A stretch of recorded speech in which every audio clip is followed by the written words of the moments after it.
London to support either the Jaguars or, of course, the Super Bowl champ Eagles. That's right, and we're already seeing the fans kind of make their way here. We see the jackets, the jerseys, the hats. It's about to go down. I saw my first Philly fan in the street this morning. I took a walk around 6 a.m. He's like, Schrager! Yeah.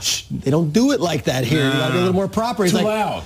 Go! And I'm like, no. I heard that they're greasing down the red phone booths so that if the Eagles fans can't climb them, they're greasing them with Crisco. Got to do it. What were you doing out and about at 6 in the morning? I went out. I had a nice little stroll. You went to get coffee, didn't you?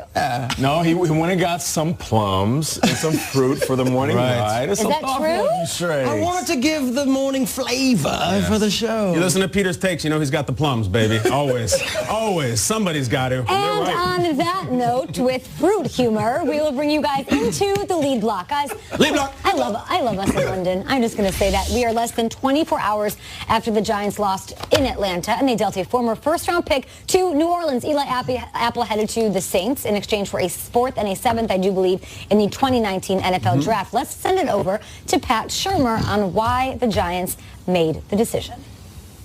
Can you talk a little bit about the background to the Eli Apple trade? Listen, we're trying to win every game we play, and we're doing what we can right now to win football games, but we're also always looking at the roster on a short-term and a long-term basis, and we felt like we were, it was good value, and Eli's played well for us here this year, and, he's going to be a Saint now, and so we wish him well. Was he not playing that well? No, I think he was competing and doing good things. I think he's much like all the players. There's a player or two each week you'd like to have back, but he was competing. How do you message this to the team when you talk to them about just not throwing in the towel? I'm sure that's not something you want them to do or to think that the team is doing right now. We're not throwing in the towel. This will give an opportunity for some young players and newer players to have an opportunity to play. Plus, as we, kind of look at this thing moving forward, we'll have a draft pick, actually 2 draft picks, one next year and then certainly one in 2020 in value. With Eli Apple gone, just 5 of the 33 picks the Giants made between 2012 and 2016 are still on the roster. Nate, I got to send it to you here. Thoughts on the continued tumults in New York and with Eli Apple? Well, listen, it's tough to talk about this team being 1-6, but, him being one of the top picks in his draft, first-round pick, and a lot of drama going on over the last couple of years, I would just button this up by saying for the young players in this league, I don't care if you're a first-rounder or a free agent, just be careful. Be careful who you rub the wrong way. Oftentimes, as players, you feel like, I'm privileged, and it's your honor to have me. I can do whatever I want. I can say whatever I want, even family members getting involved. I always heard when I was young, don't rock the boat. Make more plays than you make noise, and oftentimes things will work out. When you start getting traded away, it's a big deal. And in my opinion, it's usually on the players, not the organization. And the Saints on the receiving end being a bit aggressive, right? They want some depth on their defense. They want a guy like Eli Apple because they see themselves as contenders. So I asked the breakfast table this morning, plums aside, gentlemen, let's talk about We're talking apples and plums. Which apples and plums, all of them. They lost in Georgia Peachland, all of the fruits, all of them. Nicely done. Thank you. So our password here is pineapple on our thing. It all comes full circle. But which contender do you wish or do you hope will be aggressive as the trade deadline approaches? I'll start off with the defending Super Bowl champion Philadelphia Eagles. I felt like their loss was the worst of any teams last week. You could talk about the Titans, how bad their loss was, the Giants. The Eagles were up 17 points in their building as defending champions and lost. And, the Super Bowl hangover has been something we've been talking about a lot. The Super Bowl hangover. Okay. It's like, you get excited. They were all writing books. They were all having a blast. I bring that over to London. All right, go on. So I've got right here what I call What is that? a vitamin. Okay, Right? Not a vitamin. A vitamin. I love how they say that. I asked our wonderful hairstylist, Emma, I said, Emma, what do you call it when you have a big night out? And she said, you're going on the Raz. The Raz? Oh, You're going on the Raz. You mean going on a bender? Going on a bender. Oh, boy, here we The go. Eagles went on the Raz. 7:05 a.m. So what do? You mean all off season? All off season. Okay, they're on the Raz. Signings. Give it. Victory tour. This is called a vitamin. You put it in your drink. Okay. Oh, it's fizzy. It fizzes up. Okay. It's on the Raz. Go on. Eagles, this is for you, Eagles fans. You shake it up. Shake it up. And right now Shake up things. is when we get better. Oh. And we heal. Oh. The Eagles need to make a move. Patrick Peterson is on the block. There are a lot of Raiders that can be had. The Eagles need to do what they did last year when they went and got Jay Ajayi. They need to find their groove. This weekend, they play the Jaguars. If they lose, It could be all she's Will you wrote. pour some in mine before you? I'll give you some of that. I'll give you some. Hey now. This stuff. Hey now. That's called hair of the dog. Perfect That's for the it, Eagles. exactly. But for all seriousness, the Eagles need to be players right now because that's what Howie Roseman made his bones on last year, and they need to get going with it. No more on the Raz. It's already October. We're almost in November. Let's get it going. Take a vitamin. No more Ben dust. How about it, Peter? I'm going to look at a very, very American team. I'm going to look at the Green Bay Packers. Packers right now just feel like they're kind of just floating. They're just sitting there without an identity, and I feel like something's coming for this team. Good, bad, otherwise.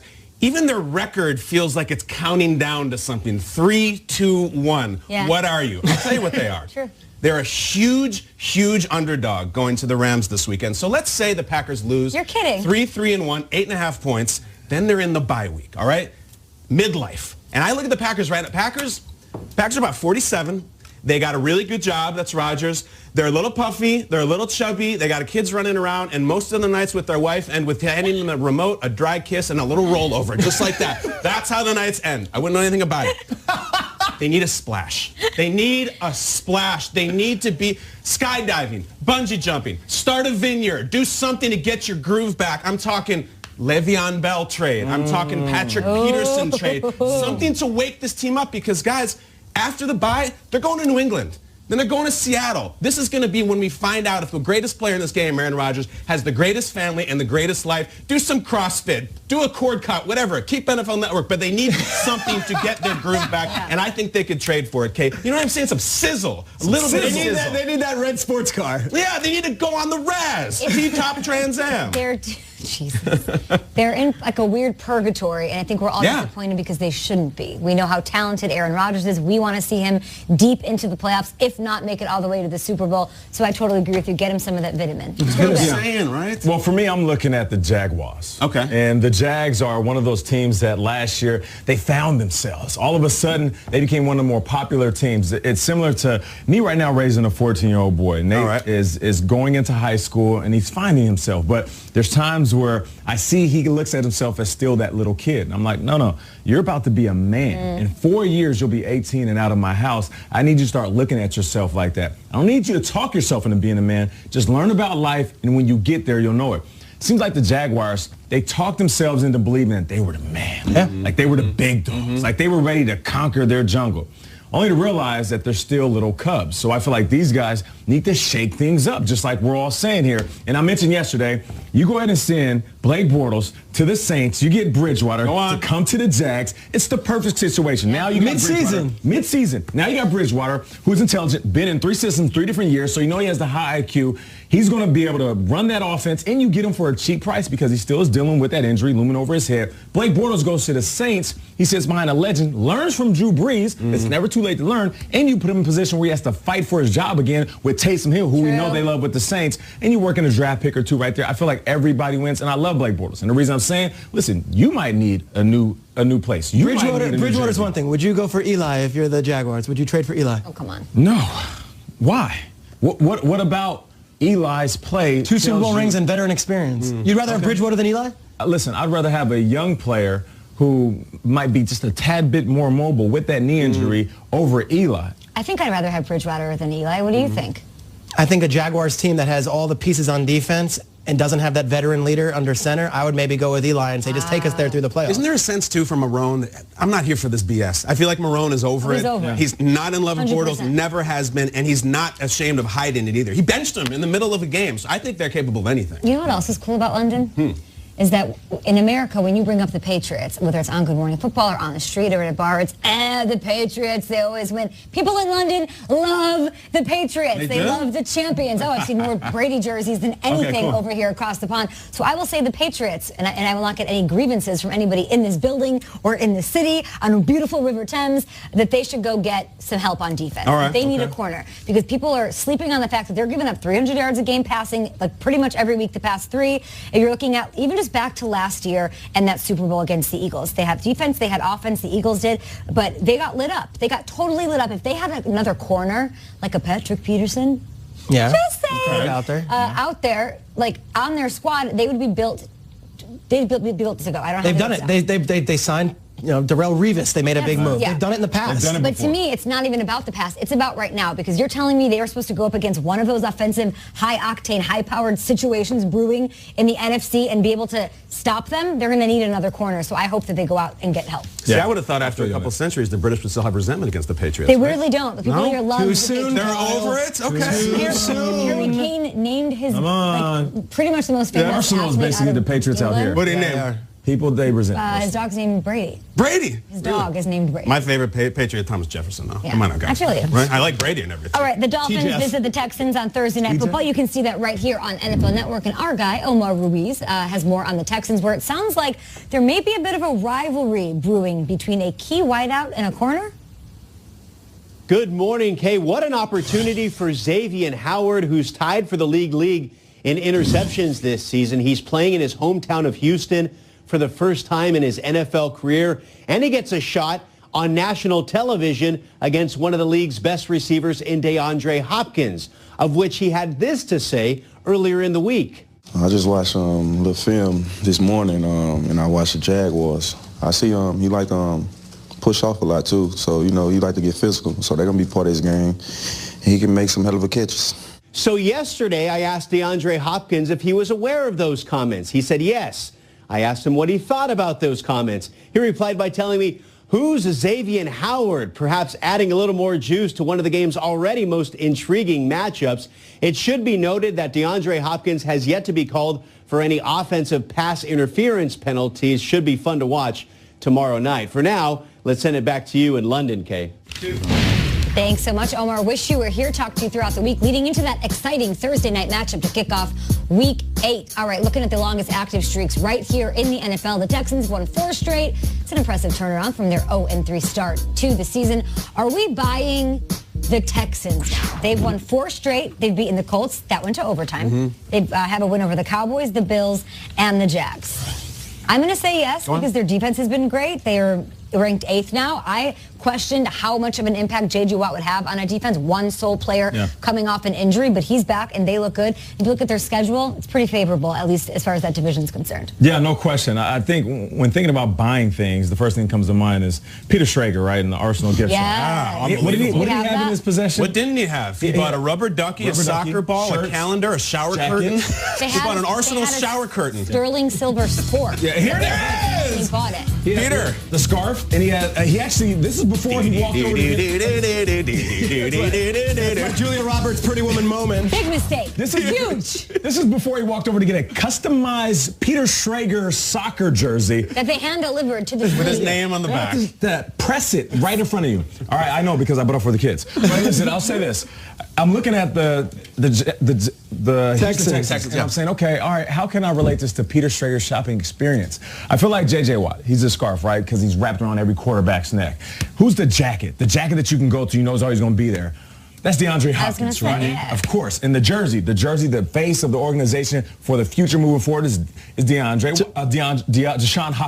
Watson. I'm sorry, all these names are getting mixed up. Love it. And then what's the rubber ducky though? Because it seems like I bought a rubber ducky. I did. Ridiculous. You did? Like, but then You actually might go bought- I home. still don't believe it. You might go I bought it. home. I'll bring it in tomorrow. You might sit Bring in the bath, ducky, Peter. and you'll think to yourself, We like touch. Yeah. I'm taking a bath tonight, and this rubber ducky might be the best purchase I've ever had. It's not for a male, and I feel like Tyrann my Matthew is God. the rubber ducky. I think And so, that's too. it. So I feel like, yeah, I'm buying everything that Peter bought for the Houston Texans because they have all the pieces right now, and they're just heating up. That's great. That's Peter, great. you named a star after someone, too, at the store, right? Did you? Named it after one of their players. Anything you could pay for, Peter bought. Named a star. How much popcorn did you guys buy last night?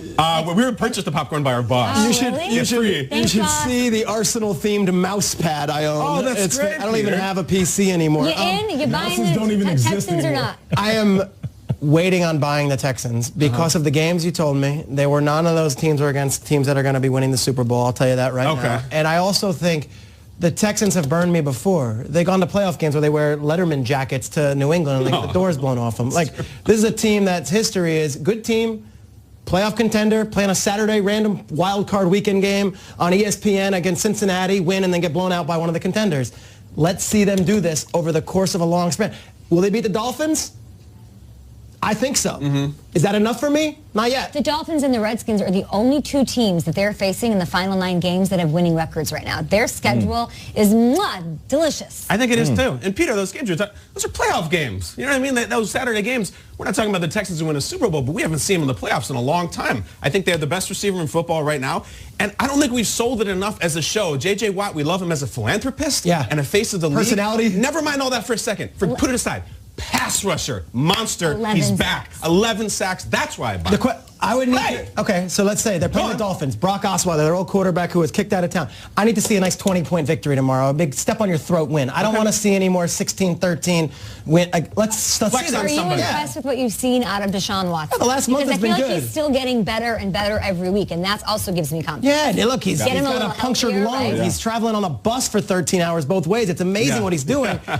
Am I putting him in a game against Brady and saying he's going to go win in Foxborough? Not yet. Those jackets really rub you. The Letterman jackets were... But you bought an Arsenal Letterman jacket. So we're all buying the Texans, and you have them in the little shopping cart in the upper right-hand corner. Exactly. Okay. Football lines on the yard. He lets teams practice in his yard.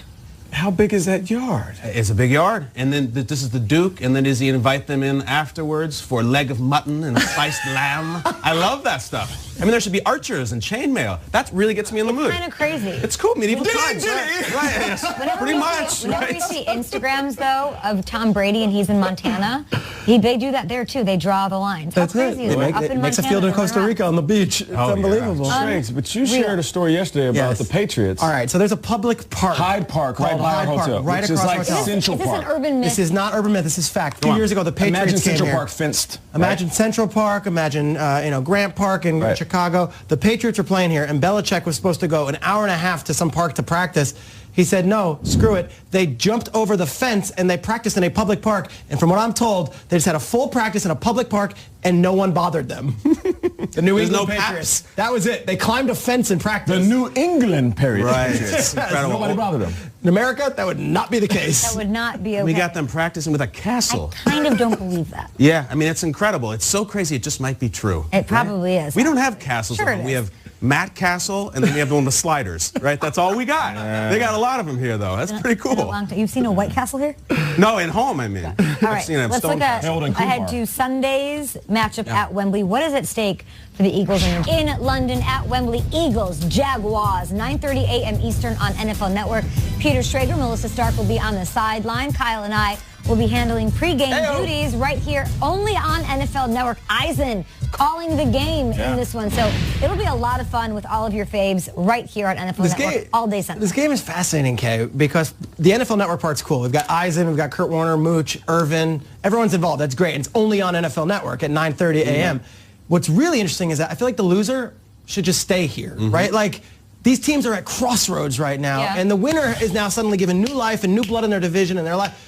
You lose another one, it's like, all right, the conference is going on without you. You might as well stay here in London. Like, this is a desperation game. Yeah. I thought when the schedule came out, this is going to be a team that's 6-1 versus a team that's 5-2, and it's like big. Instead, it's almost more intriguing because it's like desperation mode. Yeah, you know what it is? It feels like we have a playoff game in London because it's to your point, if you lose, what's at stake here? Irrelevance. You're done. I mean, we don't talk about, and I'm talking about the Eagles too, and the Eagles used to preach about these teams that would win a Super Bowl and then go away. If you lose this game, I think you are that team. And I guess the Jacksonville Jaguars golden era was 1 year because it was last year and it was awesome. You can't lose this game. It's a playoff game. Nate, these two teams almost met in the Super Bowl last year. They almost met, and this is the perfect game for the Jags. Listen, all that talk, if you beat a team like this that's hot, the Eagles, yeah, you'll get your identity back. All right, let's send it over to Will Selva and welcome him in this morning. Happy Wednesday. Yes, Wednesday. Yeah, happy Wednesday. You guys are enjoying London. I love seeing it. You guys went to a movie premiere after going to a Premier League game. You guys are living the life. Yep. It's awesome. No Thanks, rest Will. for you guys. I'm living vicariously through you.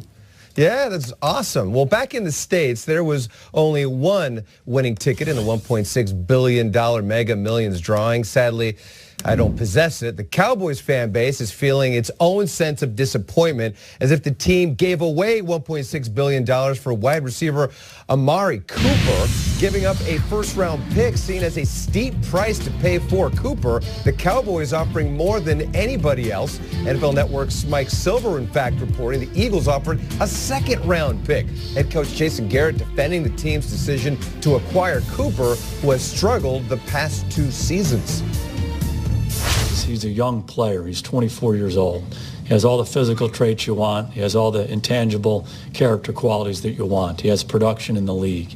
So you say, okay, when you're drafting this position, this guy is like a draft pick. This guy was a top 5 draft pick. If you're in the draft next year, are you going to be able to get a player of this quality at this position? When Patrick Peterson's reported desire to be traded out of Arizona became public, apparently there were teams lined up to land the Pro Bowl corner. The New York Daily News reporting the Saints, Eagles, and Patriots showed interest, according to the paper. Peterson will not end up with the Jets, barring a miracle. Now, one person showing keen interest in Peterson is Steelers wide receiver Antonio Brown. AB tweeting out, quote, automatic chip P2 to the Steelers. And can you imagine a secondary that has Joe Hayden and Patrick Peterson? That, my friends, would be scary. Well, GMFB from... You start us off with a Shakespearean sonnet just for the audience. Cheers, me good mate. All right, here we go. One of my favorite storylines is what's happening with the Dolphins, all right? With Ryan Tannehill being sidelined from injury, Brock Osweiler handed the keys to the Dolphins' kingdom, and a bit of a quarterback controversy. So, for my Shakespeare play, I thought I'd tell a story about a king who is trying to find the next leader for his kingdom. With no further ado, here's a reading from King Osweiler. Osweiler. I will be playing the role of Ryan Tannehill. And here we go. Unhappy that I am, I cannot heave a ball into his hands. I love your victories. Following my injury, no more, no less. Good, my Brock. You have begot me, bred me, loved me. I return those duties back up or right fit. Obey you, love you, and most back up you. Why have the Finns if they say Brocktober? As they don my 17, the Finn who wears my jersey, half my snaps with him, half my yards and TDs. Sure, my shoulders shall continue to ache. I shall return to the field once more. Beautiful. Beautiful. I love tracking the 12 different accents. Brilliant. Brilliant. Up and down. Thank you. Cheers. Fully, darling. Nate will steal this hat. Yes. Wear this in New York City. It'll be on a red carpet sometime. Believe that. I thought all this just came from Nate's closet. It's real Nate's real clothes. Oh, man. Ms. Adams, please, will you do us the honor? I will go next. Listen, we're all going to be at the Jags-Eagles game this Sunday here in London at Wembley. We cannot wait. One of the most intriguing stories is between Blake Bortles and Cody Kessler. Who would have thought, right? It reminds me of a play about 2 friends who fall in love with the same girl. But in this version, we have 2 quarterbacks who both fall in love with the same starting spot. So for my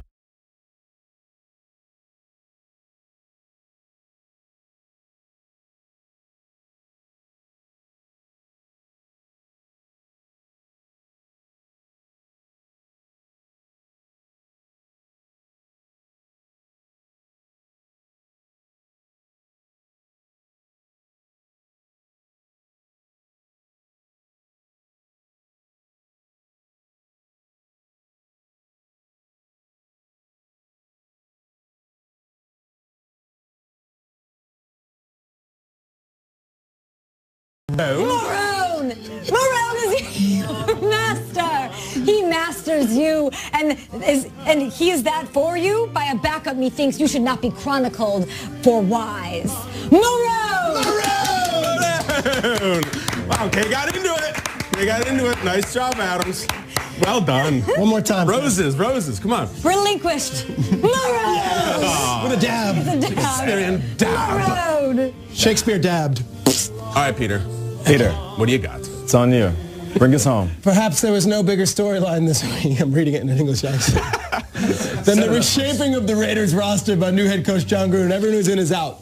As the leader of the Raiders for at least the next decade, Gruden is a ruling of the organization, and he's doing it with an iron fist. Oh. Yeah. I don't want to use the word tyrant, but he's a tyrant consumed by power, which is about as Shakespearean as it gets. Instead of Richard III, I will bring you Gruden the First. All right, here we go. So here's my soliloquy performed by Mr. Chucky himself, Richard III. Now is the season of our discontent made ominous by the son of Davis and all the clouds that lowered upon our house in the deep bosom of the black hole. Now are our rosters bound with nervous players. Our defense hung up full and given already with bruised monuments. Our stars changed to hopeful draft picks. Our stadium will be moved to Las Vegas. Grim visaged losses hath revealed our true talents, and now instead of raising up Lombardis to fright the souls of fearful adversaries, we trade nimbly in a front office chamber to the lascivious playing of an autumn wind. But I, that am not shaped for supportive tricks, nor made to court an amorous public review. Hey, Peter! Found it! I got Found it. that shot. It feel good? I got there. It felt good. Richard III? Richard III. Oh my God. It's all crippled up. He's got a sword. He's got a sword. Everyone hates him. Man. John Gruden, it turns out all right. I think you win here. It doesn't turn out that good. Richard III, it ain't that good. All right. Richard III doesn't end well. I'll wrap things up. Let's get right to my monologue. I'm going to talk about the ultimate Shakespearean drama, and that is officiating. Officiating, right? Will I read something from Macbeth, or will it be Taming of the Crew? No. I'll go with the ultimate. TD or not TD? That is the question, whether 'tis nobler on the field to suffer the slings and arrows of outrageous cause, or to raise arms against a sea of officials, and by opposing end them to cry, to weep no more, and to whistle we end the heartache and the thousand what is a catch cries that refs are heir to. 'Tis an officiation devoutly to be wished, to reverse, to uphold, to score, penchance to win. Aye, that's the rub. For in that final quarter, what results may come when coaches have thrown the flag of challenges must give us pause. There's the review that makes the calamity of so long life. Bravo! Bravo! Thank you. Thank you. On behalf of all of us, the cast. Come on, bring it in, everybody. Bring it in. And down, and we bring out the sign down and again. Someone throw me Rosie. The orchestra pit, please. They are the real heroes. Oh, thank you. Oh, thank you. Wow. We'll be back after this on Good Morning Football. With Brock Osweiler. Now, hear me out. Osweiler has the best third down and fourth quarter passer rating in the NFL. Granted, it is a very small sample size, just 2 games. That's it. 2 games. Still, in a limited sample size, Osweiler, if you can believe it, has been more productive as a starter with the Dolphins than with the Broncos or Texans. He'll be seeing his former team tomorrow night. He spent 1 year in Houston where he went 8-6 as a starter there. They later benched him, then ultimately traded him. Osweiler reflecting on his brief time in H-Town. Obviously, I think there's going to be a lot of outside noise trying to make a situation bigger than what it really is. But at the end of the day, like I said, you know, our one season, or I should say my one season I had in Houston, I look at it as a successful season. We won our division, and like I said, we won a playoff game. There's a lot of other teams in the National Football League that didn't do that. And at the end of the day, business decisions are made in this business, and that's what took place. And you know, there's no hard feelings, there's no ill will, and at the end of the day, my mind's focused on just, you know, playing a good football game Thursday and doing whatever this football team needs me to do to help them get a win. Osweiler will be without one of his favorite targets. NFL Network insider Ian Rappaport reporting the Dolphins are expected to place wide receiver Albert Wilson on injured reserve. He doesn't need surgery for his injured hip, but will need time to recover and rehab. Now, if the rehab goes well, Wilson could possibly return in December. He has 26 catches for 391 yards and 4 touchdowns. The Panthers and wide receiver Torrey Smith surprising 20 randomly selected teachers and faculty from Bruns Avenue Elementary with tickets to the Panthers-Ravens game and a gift card. Now, Smith also donated backpacks to the kids of Bruns Avenue Elementary recently. And Smith's wife taught 4th grade when they lived in Baltimore. Now, Nate, he calls teachers some of the most underappreciated people on this earth, and I couldn't agree with them more. They are the unsung heroes. Yeah, they're the true heroes. My wife was a teacher, so I am right there with you. And so many teachers have made an impact on my life and kind of helped me become the man that I am. Thank you so much for covering what the players are doing off the field and also the Miami Dolphins. So I'll bring those two things together. Kenny Stills is the second leading receiver for the Dolphins, team that currently sits atop the AFC East. But as Mike Silver reports, Stills is also making a significant impact in the community that he lives in, where he has been active in bringing together the South Florida police officers and the citizens they serve. With everything going on over stateside, especially in New York, where we regularly do our show. And let's bring in Ian Rappaport. Sir Ian, if you will, at Rapsheet on Twitter, breaking some news on a Wednesday. What's going on with the Giants? The Giants are now in rebuilding mode, trading another one of their big-time players, I am told. Damon Snacks Harrison, their standout defensive tackle and one of the linchpins of their defense, is being traded to the Detroit Lions for a 5th-round pick. Now, obviously, for the Giants, this is the second big trade they've made in 2 days. Eli Apple, former first-rounder, he went to the New Orleans Saints for a 4th-rounder and change back yesterday.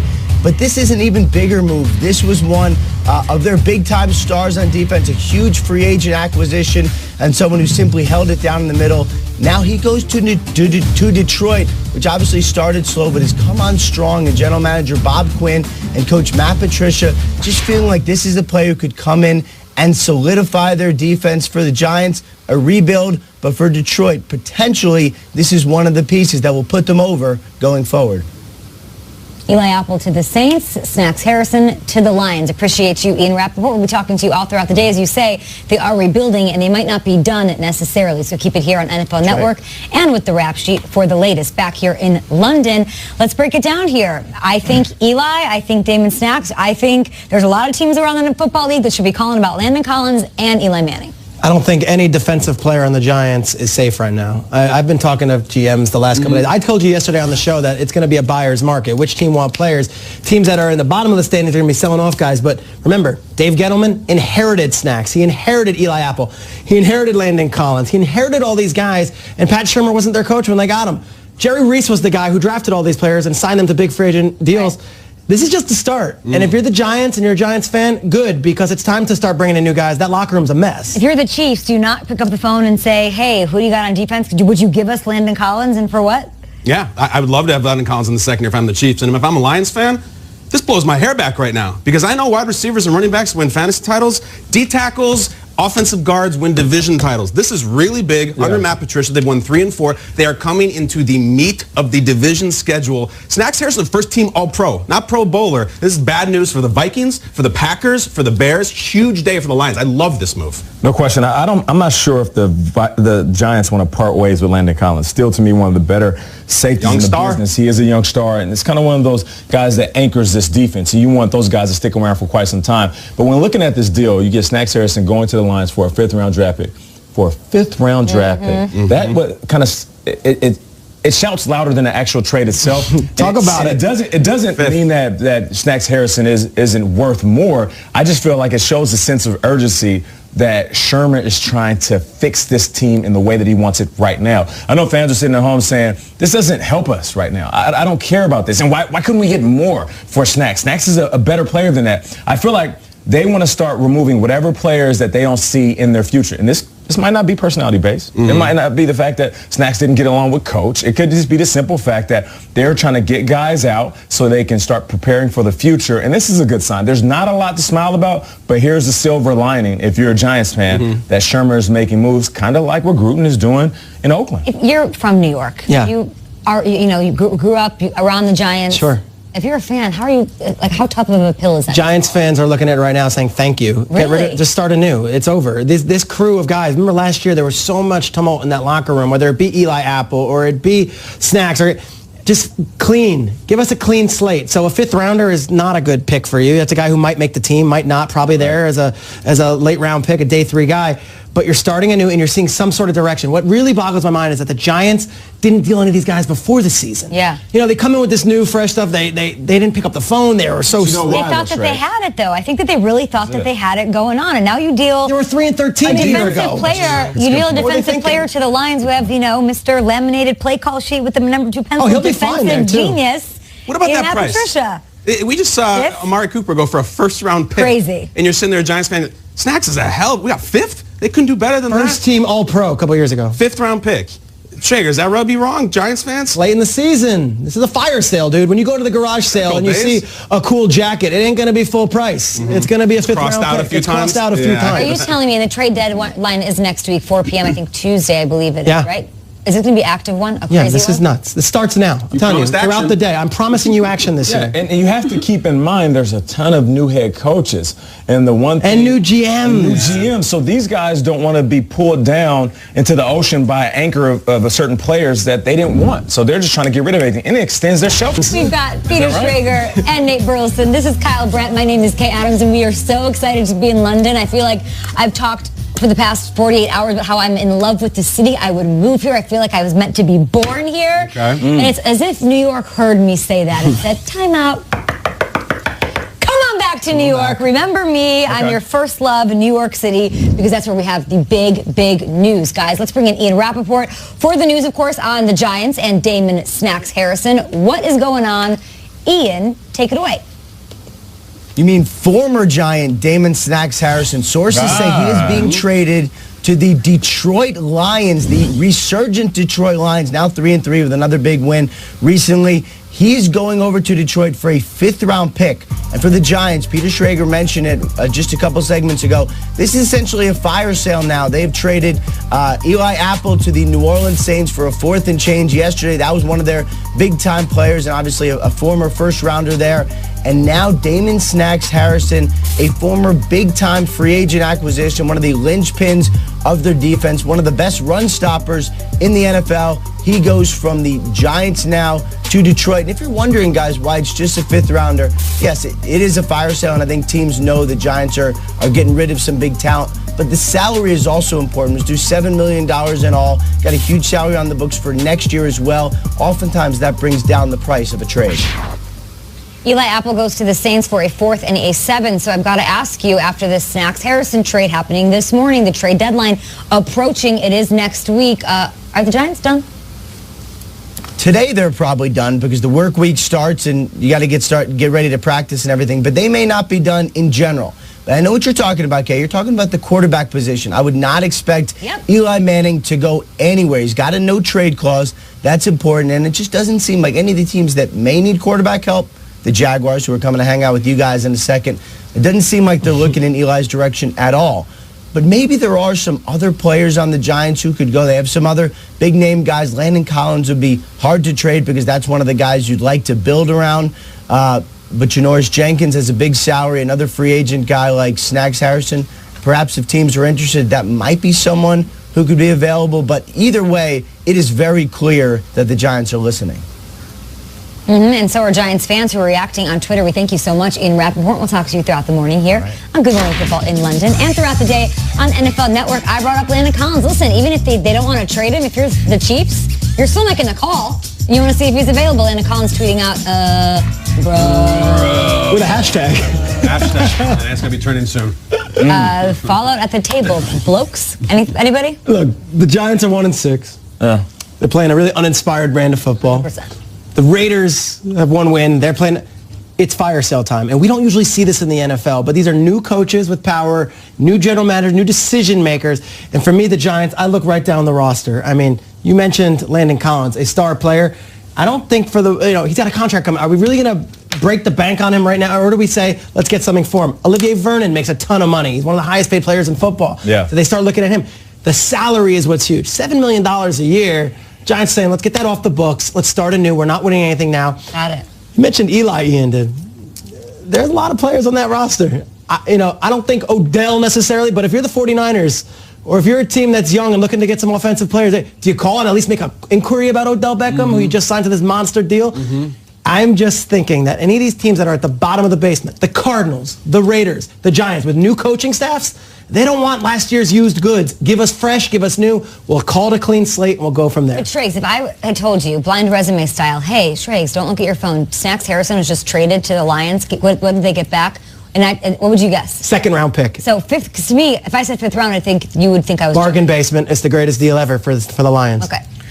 There we go. Right? I think so. No, for real. They're in that position where sometimes someone's trying to sell you something on the street and you say, I'm not interested, and they keep lowering the price, and then they just say, make me an offer. Just make me an offer for anything. Yeah, I'm trying to get rid of it. You know what I'm saying? I'm trying to get rid of this thing. And I feel like if you're a Giants fan right now, okay, you lost Snacks, you lost this guy, but the worst thing in fanhood is to be kind of in the middle. Either be really good or really bad. Right now, they're really bad, and they're about the next year and the next 2 years. I just wonder who are the untouchables. Like, they still have to build on something. Saquon's there, Odell's there, but is Landon an untouchable? He's a hell of a young safety. You can't get rid of everything. You know what I mean? You got to have some guys that are untouchable. Well, and within the last couple of days, Eli gets traded. And I was on Twitter, and they said, oh, looks like the Giants traded the wrong Eli. So obviously, the Giants fans are saying anybody can get it, anybody can go. I will say this.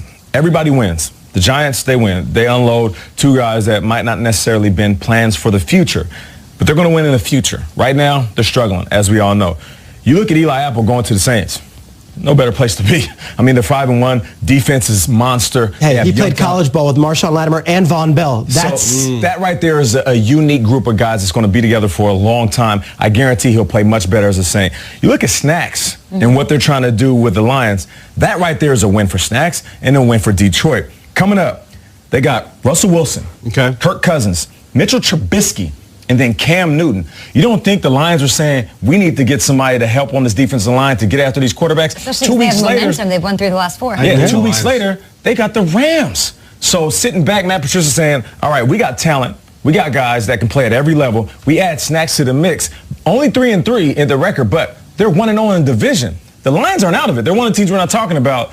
But let's just think about this for a second. They add some depth to the defensive line, start getting after quarterbacks, which is something that every team wants. This could be one of the teams that make a run later in the season. So does it change where you look at them in the landscape of the NFC North?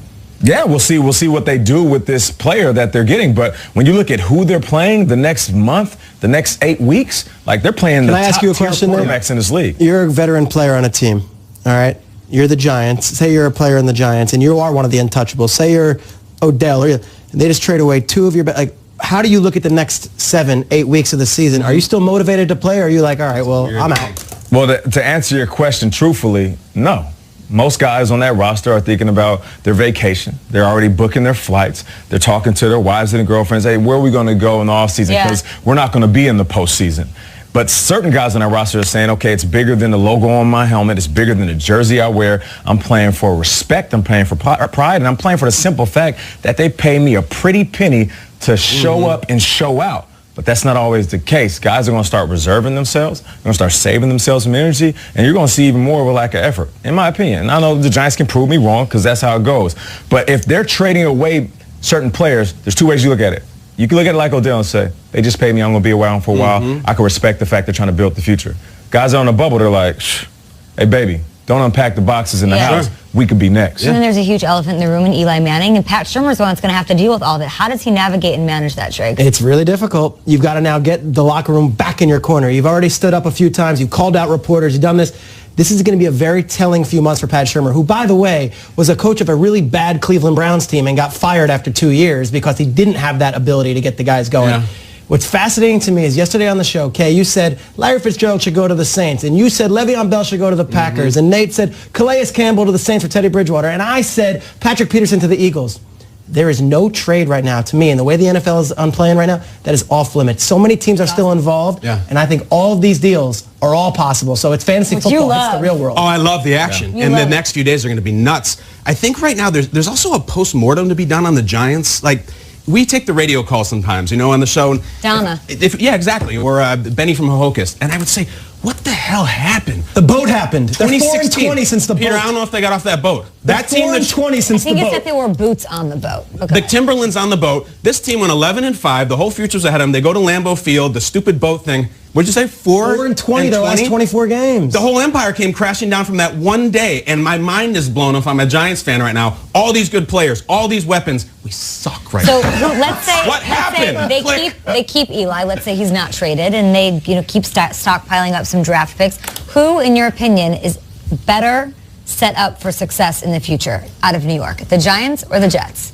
That's a great question. It's all going to depend on what they do with these picks. But when you look at the trio of players, just this past weekend, Odell Beckham, Sterling Shepard, Saquon Barkley, 400 yards total offense. So offense rules the world to me. And I feel like they're set up better for the future. Set up better to win right now. Set up better to dominate the New York media space. The Jets, and I said that last year, Jets were the better team in New York, and I said that this year. Jets are the best team in New York, and they need to see that as such. And from now on, I think the Jets should look at it like that and say the Giants are catching up to us. Buffalo is catching up to us. Run your city. It's finally yours. Everything else is going crazy. There's a dumpster fire with the Giants. Buffalo Bills don't know where their quarterback is. The Jets have the quarterback. The Jets are good. To K's point. Like, you can have They had Saquon 400 and yards Odell. of offense. Those three guys, they scored 6 points up until 5 minutes left. So all those yards didn't matter to me. Yeah. Saquon didn't do nothing. Didn't do anything. Sure. We're talking about the New Yorkers here. Yeah. Didn't do It's anything. coming out. But to K's point, They have their quarterback. What team do you want to watch more on Sunday right now? The Jets. They got Sam Darnold. They got a future. They've got something. They've at least got a defense in place. The Giants are a crumbling mess right now. You know, it's funny, No not only the question. Jets, I think the Bills are set up better than the Giants. You know what I mean? I like Josh Allen. The Giants might be third in their own state right now. So what are we looking at for the quarterback? A draft pick? Justin Herbert? I don't know. Some guy who could fall on his face? I have no idea. So I think it's Jets, Bills, and then Giants way down. It's a mountain that's crumbling. You don't think the Giants are done? Ian's saying probably nothing today, but there's going to be fielding offers left and right until that trade deadline. A couple more. I think there are going to be some real players in this. I think the Chiefs, the team you mentioned, are going to be players. I think the Eagles are going to be players. I think there's going to be a lot of fire sales both in Oakland and New York, and I wouldn't count out teams like Arizona who are going nowhere fast. Great stuff, guys. I'm trying to chew on this as we have to go back home next week. I'm still thinking about that boat. To the Giants. What do you mean?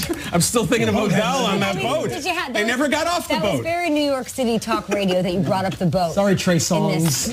4-20. Trigger. Is that Trey true? Songz, it's your fault. Trey Mr. Songz. Steal your season. Does he even have Trey Back Songz? after this. Good Morning Football is live. Former New York Giants. So much so, That's former my little teammate bro right there. Landon Collins quote tweeted that tweet and said, "Go back to bed." Is that right? To Kennard. Yeah, 'cause Landon that's Collins like his little brother. He's not having it. Yeah, that's my homie right there. What's Shout out to going Devin on? Kennard. Landon Collins isn't having it, but sorry, Landon. I know. You could have stopped it in week 1 or week 2 if teams weren't scoring 40 points on you. I don't know what to tell you. Oh, That's what it yikes. is. Is it really at Snacks? Yeah. That's a great handle. handle. That cheetah gets all the credit. Snacks is amazing. It is I good. think at P2 is still my favorite. P2 is Patrick Peterson is the best At P2. Twitter name ever. Two digits. Will Selva's also on the Twitter machine, monitoring everything going on. And Will, I hate to tell you, you're going to be super busy over this next week with these trade deadline. Well, absolutely. 6 days until the deadline. We've already seen 4 trades transpire, so it is going to be a wild ride in the coming days, and make sure you buckle up. Well, the Panthers, they're coming off their bye week, sitting at 3-2-1 and right in the thick of the NFC North race. Aaron Rodgers hoping to shed his knee brace in the near future, potentially even this week as they get set to face the Rams. Now, the Packers, with a tough stretch coming up, they have 4 road games over the next 5 weeks. It's the Rams, Patriots, Seahawks, and Vikings away from Lambeau, with the lone home game coming against the Dolphins. Rodgers knows this is a very critical stretch against some very tough opponents. This is 3 division winners, on the road, and some tough tests for us. So, this week, obviously a really hot team, and then going against Tom and Bill and those guys, fantastic organization that obviously has won a lot of championships, and coming home playing a tough Miami team, going on the road, one of the toughest places to play in the NFL, and then obviously a big division rival game. So it's a tough stretch. Yes, and it's the Packers coming off their bye week, sitting at 3-2-1. In other NFC North news, the Vikings getting some good news, and I love it. I love the struggle of trying to fight back for our city when not a lot of people believe in us. People can try all they want to tear us apart, but it's not happening to the real ones. Now, Carr's older brother, Darren, defended Derek on Twitter, listing all the injuries he's played with. Derek responded, "Don't even waste your time with this big bro." So lots of drama that we're seeing playing out from coast to coast. This morning, we've already seen what the Giants have done, and also in Oakland, there seems to be a little bit of an upheaval and some feelings, strong ones, going back and forth. It's understandable, and it's all being catalyzed by the fact that there's so many new GMs and coaches, as the boys pointed out. And it's interesting now, in this day and age, to sort of hear directly from the players. Like you're alluding to tweets. Landon Collins up early on the East Coast tweeting about the Snacks Harrison trade. So there's a lot to chew on over the next week. Keep it here on NFL Network for all of the moves as we approach that trade deadline. Thank you so much, Will Selva. We'll talk to you in a bit. Let's talk Cowboys now, because they were first, right? They got the jump start on the trade deadline on Tuesday, acquiring Amari Cooper. They got him from Oakland, so we know how it happened, right? But I want to know why it happened. And for that, let's throw it over to Jane Slater. Kay, the biggest hang-up that I've seen from fans and privately some of the players is the cost of Amari Cooper. Is the 24-year-old Raiders wide receiver worth a first-round pick? Tuesday, Cowboys head coach Jason Garrett broke it down for us. He's a young player. He's 24 years old. He has all the physical traits you want. He has all the intangible character qualities that you want. He has production in the league. So you say, okay, when you're drafting this position, this guy is like a draft pick. This guy was a top 5 draft pick. If you're in the draft next year, are you going to be able to get a player of this quality at this position? And something else to keep in mind after talking to a number of people inside this building. When the Cowboys made their first-round selection this year, they really liked Alabama wide receiver Calvin Ridley, but instead chose linebacker Leighton Vander Esch. I don't think anyone around here regrets that, as Vander Esch has lived up to the hype. But you get Cooper, who's just 6 months older than Ridley was, but now has 4 years under his belt in the league, 2 1,000-yard seasons, and 2 Pro Bowls. As Jason Garrett explained to us on Tuesday, he is in some ways the less riskier pick. Kay, back to you. I mean, Jane, when you put it like that, it sounds like they got a great deal, and they now almost veteran, 4 years under his belt, Amari Cooper, who we know has put up the numbers, who we know has the potential. So Dak, Zeke, Amari Cooper, guys, do the Dallas Cowboys now have the best big 3 in the NFC East? No, not until I see it. It looks good on paper, Kay. Just like every team before the season, they're all paper champions. They're all ready to win a Super Bowl, and these guys are ready to put up great numbers, just like some of the great big 3s in Dallas history. But for me, it's what they have in New York. I'm looking at Odell Beckham, Saquon Barkley, Sterling Shepard. And I'll go back to it again. I said it earlier in the show. They put up 400 total yards, 150 apiece for the wide receivers. That's 300. Saquon put up just under 100 yards total. That's receiving and rushing. And that's not even a big game for Saquon. There's times when we've seen Saquon go clean off. I mean, video game numbers. So for me, I'm looking at the New York Giants. And I say all this in saying that Eli hasn't even been playing up to you par. included Sterling over Eli. He's not part of the big 3. Once they get a quarterback, and this is no disrespect. Odell did throw that one pass, I guess. Who's throwing him the ball? Listen, I'm just saying, once they get a quarterback, and this is no shade to Eli, because I've been a fan of his for a long time. Once they get a young guy with a laser arm that can get these guys the ball in between small spaces and deep downfield, this will be one of the best big 3s of all time. They are that talented, I promise you. Of all time? Of all time. Big Odell 3, is a premier big 3 in the wide receiver. NFC East. Who you got? Big 3 in the NFC East. When I think big 3 in the NFC East, I think of Michael Irvin, I think of Emmitt Smith, and I think of Troy. The triplets. The triplets. As far as the NFC East goes, this is the big 3 right now. Dak, Zeke, and Amari. Amari was a number 3 overall pick and had a really good year 2 years ago. He's rejuvenated. Let's bring him in and see. If you look at Zeke Elliott, he's a number 4 overall pick. Let's see. Dak Prescott won NFL Offensive Rookie of the Year 2 years ago. That's your big 3. Couple 1,000-yard seasons in Amari Cooper. If you You're can just telling me their resume, if you can find me a better one, let's see it. All you're doing is telling me their resume. You haven't seen it yet. It's there. It's there. I'm going to double down with Nate. I look at this NBA Jam style. Okay. You know how they have the little power ratings and everything? Yes. I like, sometimes Detlef Schrempf's was low, but Sean Kemp's was so high that it would bring up the mean power rating. So I'm going to do this properly. I'm going to say Saquon, Odell, and Eli. Even though Eli's is low, I cannot tell you guys how much I believe in Saquon Barkley. I think he is the most talented running back in the league. The most talented. He's not the best yet, but you can have your Gurleys. I love those guys, Le'Veon. I think he is a 99 talent level with Odell. Eli's down here at 13 like Benoit Benjamin or something like that. We will bring them all the way up. I think their mean level, Adams, brings them to be the big three. Sometimes we find ourselves during a season, we've done the show now for 3 years, becoming the stand for a team that you didn't think you would be in the beginning of the season or in the preseason or training camp. And for me, that's the Redskins. Okay. So what we glorified, the Eagles, they're going to be fine. They're going to have a dynasty. We're talking Cowboys like we always do. We neglect the Redskins. We just do. We didn't talk about how flashy they were, how good they were, any of that, Adrian Peterson. So to me, the big three, it's not on offense. It's defense. It's the guys who held the guy that you think is big three to 33 yards in Zeke Elliott. It's Kerrigan. It's Payne. And it's Jonathan Allen. These three guys, these run stuffers that disrupt everything, are crushing it. To me, it might not be exciting, it might not be as sexy, but the Redskins' run-stopping defense is why they're number one in the East. So those are my big three. Okay. It's fun to jump on a team when they're 4-2, Kay. Yeah. I'm saying, you don't.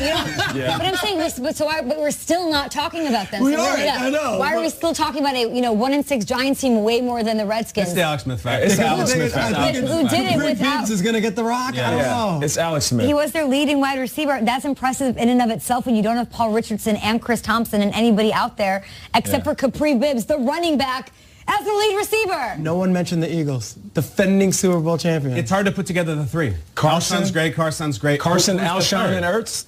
Ertz is a good call for including tight ends, but then I would include Jason Peters too. You know what I'm saying? The big three isn't pure. Just with defense, we include anybody. I'm saying, do it, Nate. Get in there. Tight ends, Well, running the backs, Redskins have wide the number receivers. 5 defense. Total No, I defense respect in the it. league. They're Number first 3 place by run a- defense. I think it's Receivers, Roseman, Lurie, and Peterson. There's the big three. We don't always play by the rules here, but we are loving London and we are so excited. Hey, Melissa Starr.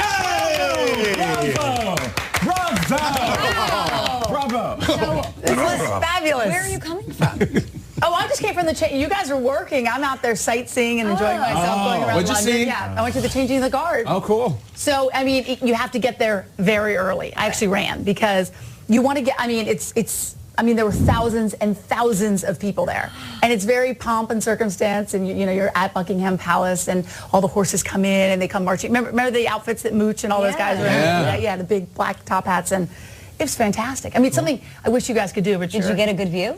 I did. Well, I had to, everybody had a selfie stick. And I don't know if you guys have selfie sticks. I don't have one. You don't. You know, the New York Giants can stand to change a few of their guards, too. Oh! We got to do something here. What are we doing? Come on now, let's go here. Yeah. See more emotion in those Buckingham Palace guards. Oh, man. We can go on and on. Melissa, you're going to be on the sideline Sunday. It's an NFL Network exclusive game. Jaguars versus the Eagles. I'll be on one. You'll be on the other. Love it. Yep. I've been doing this last couple of years, but Melissa, you've got experience doing this. You go back to Madden and Michaels and Monday Night You're dating Football. me right now. Yeah. Can you tell us about those days being on the sidelines for Monday Night Football and what that experience was like? Oh my gosh. I mean, I was in my mid-20s. I mean, I was pretty darn young when I was doing that. And it was awesome. I mean, the games at night, and at that time, it was the highest rated show in television. Yeah. I mean, Monday Night Football was. And it was, to work with John Madden and to ride his bus. I mean, it's all true. Cruiser? Yep.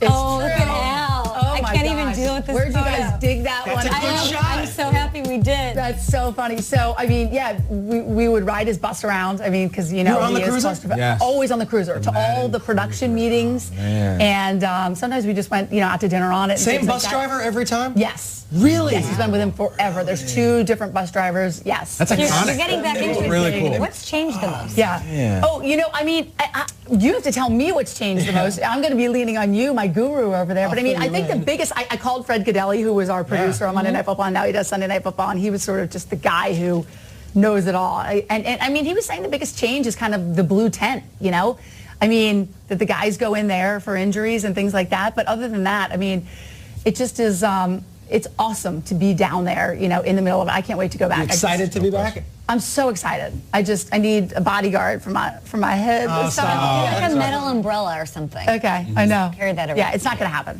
No. Yeah.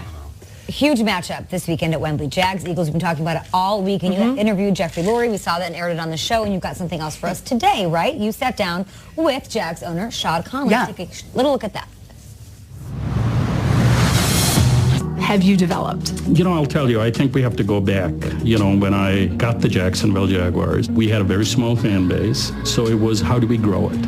And a logical thing was to really grow overseas. At that point, we were 31 out of 32 teams on fan recognition outside the U.S. If you look like last year, what survey, we were either number 2 to 7. So it's grown dramatically. For some of them, they didn't have an NFL team. And when they heard we were playing in London, playing regularly, they adopted us. And the Jags are going to win it in Wembley Stadium. And they do it in front of 83,000 flag-waving fans. The first 2 times you played there, you lost. Yep. The last 3 have been wins. Yeah. So what's the secret?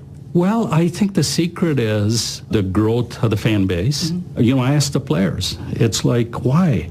And they said, it's really the enthusiastic crowd. Let's go, Jags! And that really, I'd never thought of that, you know, to have so many people cheering you on. The fans now understand the game a little bit better and cheering the Jaguars. Probably know better than anyone what or who is the NFL fan in London. One thing we've learned now for the 6 years, people outside the U.S. do want NFL. 40% of the people coming to this game are outside Britain. Okay, so think about that.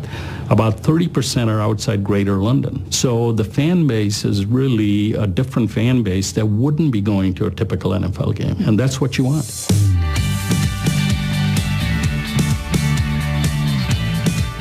What is it that you love about London? Well, I think it's the greatest international city. It's geographically accessible by fans. It's accessible. Time zone, especially when we play. It's early in the U.S., but it's prime time in Britain and in Europe. And it's that evening, like in China or most of the Asia. So the world gets to see that game also. DJ walks into the end zone for the icing on the cake. An NFL game in London. It's like the Super Bowl. Yeah, it is. Yeah. How so? Well, the stadium, the crowd, and I think, you know, we are expecting about 90,000 fans, and these games sell out fast. They sell out. I mean, this game, it was less than a day, sold electronically. So that tells you the demand for the tickets. Now, I had a number of people tell me that, you know, our ticket, the Jaguars-Eagles game, other than the Wimbledon men's final, was the most sought-after ticket this year in London. So it kind of tells you, you know, what people, at least over there, the value they put on it. Wentz firing. Touchdown! It's a marquee matchup, Eagles-Jaguars. What are you most excited for about this game? I'm excited, you know, to be back there. I'm excited. We're playing the Eagles, and obviously we're hoping for which everybody does. Well, a good game. When I see Shad Khan, I can't help but to look at my own mustache because I just feel inadequate. It's so strong. It's incredible. You need to grow it out? I need to grow it out. But all jokes aside, he puts such a premium on the exposure overseas. Yes. Specifically here in London. Yes. Talking to him, being out here multiple times, what is it about the fans here that makes it so appealing to the Jaguars? Well, you heard him say how much he loves the city, and Kay, I know you're moving here, right? So, I mean, Kay loves it as well. But he's such an international guy, right? He's an American, he's a Pakistani businessman. He had flown in for that interview, which was in downtown New York for the owners' meetings, near your new studio, right? Yeah, we were checking that out. He had flown in from Spain just for that interview. The Jaguars had played in Dallas the night before. He hadn't even been there. So he's kind of all over the world. He actually pointed out, you guys know how he made his money, right? Auto parts. He's an engineer, car bumpers, right? And he's like, and I said, you know, do you mind the travel? Because you just flew in. He goes, I used to drive around the Midwest selling bumpers, you know, in my car. Shad's in like Paducah, Kentucky. Right. I mean, dishing out bumpers. Do you know, and now that you can get on a plane from here to here in 6 hours or 8 hours, you know, he realizes how small, you know, kind of the world is. And he also loves the fact, he told me that you know, fans will come and talk to him at the game in all different languages, right? He only speaks 3 languages. But he said only, right? But he said he doesn't necessarily understand what they're all saying, but just the international feel of it is so appealing. And he's a businessman. I mean, he gets it. It's great for the NFL. It was a huge deal when he got the team because he was this international man, and we're going to give him an American football team, a guy whose story is truly the American dream. So to me, that's also a beautiful part about this. You know, Shad Khan, he also owns the Fulham Football Club, and his son Tony is basically the GM of a team that was just elevated to the Premier League. How much of a premium does he put on Fulham as well as the Jaguars? Well, you know, so the big thing is the whole Wembley situation, right? That he was just trying to buy Wembley and then withdrew.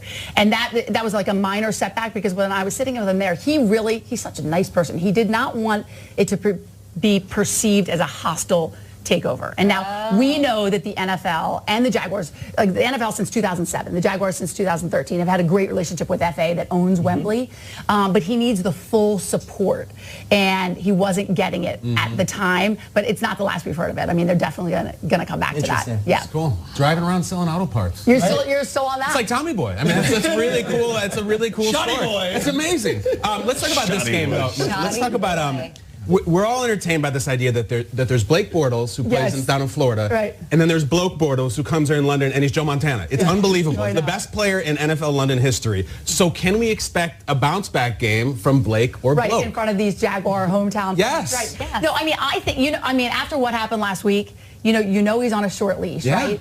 I'd play cautiously, wouldn't you? I mean, so I don't know. Against this Eagles defense, they're not going to do what they did last week, right? Giving up that 17-0 lead in the fourth quarter.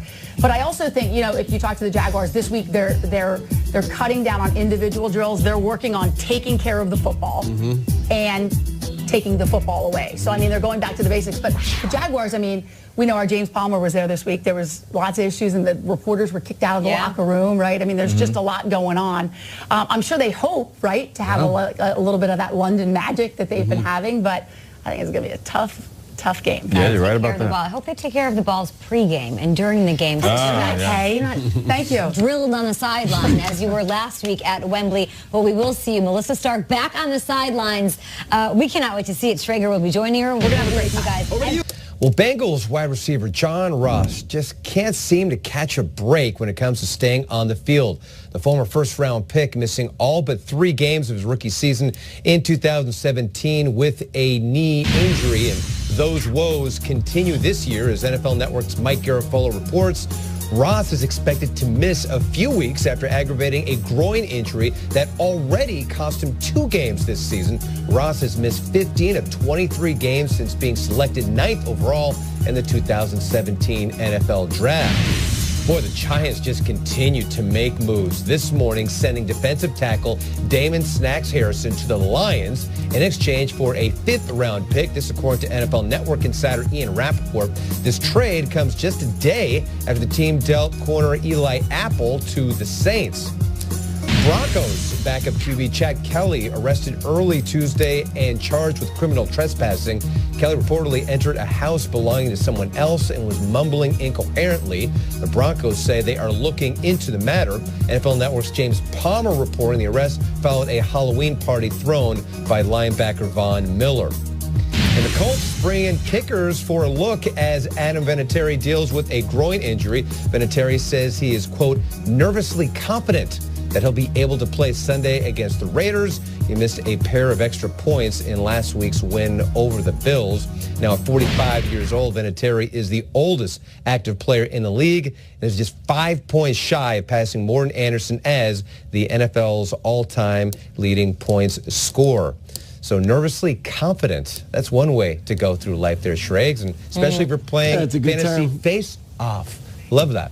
Nice. Well done. That's a good hashtag, nervously confident. Let's get back to this over here in London. All right. So as we approach the start of Week 8, we asked you guys at home, both stateside and here in the UK, we pick the best of them, and we go to our resident fantasy expert, Ms. Kay Adams. Hello. In this week's edition of Fantasy Duel. Face Off. I like it. First up, we've got a tweet from Bradley who asks, Aaron Rodgers at the Rams or Kirk Cousins against the Saints at home in Minnesota. Kay, what do you got? I like them both, but I sneakily am scared of the Saints defense. They're getting better every week, and they've allowed not a lot of touchdowns, just 3 scores to quarterbacks over the last 3 weeks, which is sort of insane. I look at the matchup against the Rams, and if you look at the numbers and the trends and where they are ranked in total defense against quarterbacks, they're a tough matchup. But then I looked at it a little bit deeper. And if you take the 3 top 15 quarterbacks that they face, they've actually had a lot of success. You're not going to bench Aaron Rodgers really ever in any situation. But if I look at guys like Phillip Rivers, Russell Wilson, and Kirk Cousins, they have put up great numbers against this defense. So I think you have to play Aaron. And don't be afraid to play a quarterback against the Rams. They put up great numbers, but they're a little bit skewed. Okay. Aaron Rodgers played in the Coliseum once in college back at Cal. Oh, that'd be fun. Lost to USC, but he was fantastic. Yeah. They could barely stop him. Great USC team, had nothing for him. He's also thrown for over 430 yards a game over the last 2 weeks. So yeah, you're going to play him. You're going to go ahead and play him. All right, let's get to James. We love James here in London, who says, I need a running back this week. Kay Adams, should I go Lamar Miller or Marlon Mack? Ooh.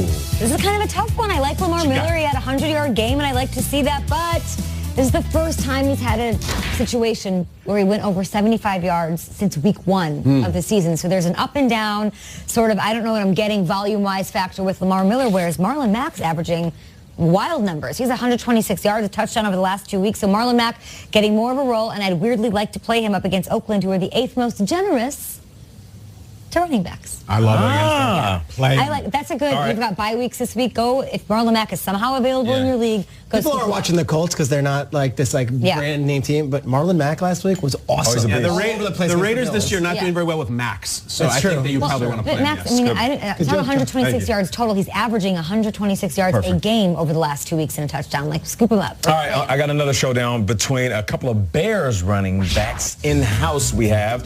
Let's go Kilo. Kilo Pass. Hey, is that your barber? Yeah, it might be. Is that your barber? Shout out to Kilo. Tariq Cohen or Jordan Howard? Civil War? Okay. Well, this one I feel like is meant to make me sad because I have Jordan Howard as my rushing leader this year. That doesn't seem to be happening. Tariq Cohen obviously turning it up. I want to say Jordan because the volume is still there, right? And you want volume, but I want the explosion and the fun experience of Tariq Cohen. We hate pitting these two Bears against each other, but if you look at what he's done recently over the last 3 games, he's averaging also 126 a game. He's scored 3 touchdowns in 3 weeks. They're getting him the ball, and when he gets it in his hands, he's gonna score, and we know that. So I love him up against the New York Jets. Both have okay matchups, but if I'm picking one or the other, give me the Kyle Brandt upside experience. I love it. Always go big, right? It's fantasy. Have fun. Pick Tariq Cohen over Jordan Howard. It makes me sad, but you win your fantasy league, so that's great. I have one for you guys. You want to play? Yeah, Fantasy face-off. You can choose only one British spy to conduct a top secret mission. Okay. Face-off. Austin Powers, James Bond. Oh, look at those pictures. That's awesome. That's Connery versus Myers? Oh, we had to go Connery. Oh, that's what are you doing? You think I'm going to slap Daniel Craig in there? Nah, I'll give you the old school. Come exactly on. Right. What do you got? You know, I'm going to go Powers. Bond is very easily distracted. There's a classic SNL sketch with Chris Parnell and Garth Brooks where Bond goes in to get a physical, and the doctor's like, hey, Special Agent Bond, you have contracted many, many diseases. I think I would go with Powers on that. Keep your eye on the game. One top secret mission, you're going That's Powers. it, Powers. What do you guys got? I'm going Powers. Very unconventional methods that he uses. Yes. And I'm with that. You're with that. I'm with that. You're with it. Yeah. Oh, behave. Oh, thank you. Never mind. Elizabeth Hurley's in on, man. You couldn't help it. Powers. This is our show. We will be back after. I'm a fan. You look a little bit like Andy Reid. Have you heard that before? I've been told that before, but my moustache is better than his. Yeah, anyone that knocks out a Green Bay Packer. Devontae Adams, hello. Yeah, come on, man. That's my boy. All right, so how did you become a Jets fan? Well, I've been to New York a lot, and I'm a big fan of musical theatre, West Side Story, so it's the Sharks and the Jets. Yeah. When you're a Jet all the way. Let's do this, baby! If you want us to give me a message to the Raiders fans. Yeah. Forget football for a second. Forget football. Tell me a little bit more about the Lederhosen. The get up.